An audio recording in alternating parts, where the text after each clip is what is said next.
Selamat datang kembali di kelas probabilitas dan statistik.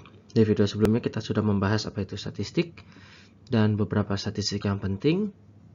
Di video kali ini kita akan membahas apa itu distribusi sampling. Ya, sudah memasuki bagian keempat ya. Populasi sudah mengetahui, sampel sudah kita ketahui juga, statistik juga sudah kita ketahui. Lalu di sini adalah bagian yang menyambungkan statistik dengan probabilitas, yaitu distribusi sampling. Apa itu distribusi sampling? Jadi kalau misalkan kita tinjau lagi contoh kasus yang sudah kita bawa dari awal, yaitu saat kita mengambil dari 80 juta pelanggan suatu USP, kita ambil kecepatan akses video streaming ya. Nah, dari situ kita ambil 90 orang. Dari 80 juta kita ambil 90 orang. Ya. Berarti kalau kita pikir ada berapa banyak cara mengumpulkan sampel random berukuran 90, berarti dari 80 juta orang ini ada berapa cara kita mengumpulkan 90 orang. Ini 80 juta kombinasi 90 orang.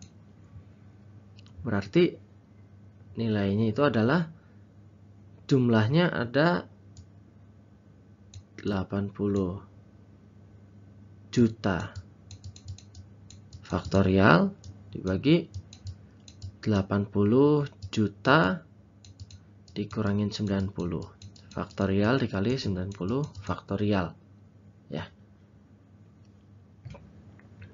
Ada sangat banyak kemungkinan sampel yang kita ambil. Bisa jadi orang pertama, kedua, ketiga, keempat sampai 90.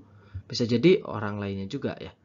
Jadi ada sangat banyak cara mengumpulkan sampel random berukuran 90.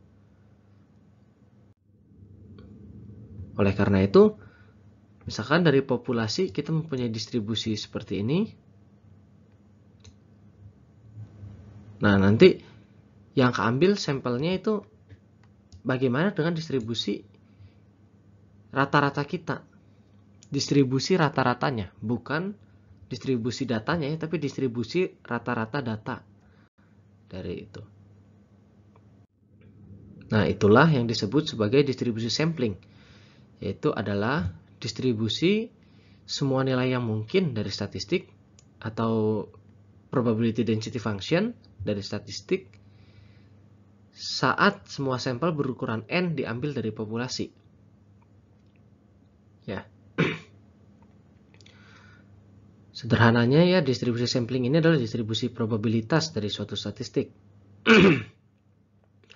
Misalkan distribusi dari statistik X bar disebut sebagai distribusi sampling dari X bar. Atau distribusi dari variansi sampel disebut sebagai distribusi sampling sampel. Seperti itu ya. Ini misalkan kita ngambil dari 90 juta data tadi, kita ambil ya. Nah, setiap rata-rata sampel ini akan berada di atas atau di bawah mu, sehingga terbentuklah distribusi sampling. Ya, misalkan ada 90 juta orang, kita ambil 90 orang, lalu kita rata-ratakan, kita akan dapatkan X1. Ambil lagi, kita akan dapatkan X2. Jadi 90 orang pertama kita rata-ratakan, didapat nilai pertama. 90 orang kedua didapat nilai kedua. 90 orang ketiga dapat nilai ketiga. Lihatnya bukan X di sini tapi X bar. Jadi kita ngambil 90 sampel berkali-kali. Nah, itu sampai semua kombinasinya diambil, itu akan terbentuklah yang disebut sebagai distribusi sampling ya. Nah, yang menjadi pertanyaan di sini adalah, ya kita tahu nih, sekarang kita sudah mengetahui bahwa namanya statistik itu adalah, ya statistik itu adalah random variable, dan pasti random variable mempunyai distribusi probabilitasnya. Nah, yang jadi pertanyaan adalah, bagaimana bentuk distribusi probabilitas ini untuk X bar? untuk rata-rata sampel. Bagaimana distribusi probabilitas dari rata-rata sampel? Ya. Itulah yang menjadi pertanyaan kita sekarang.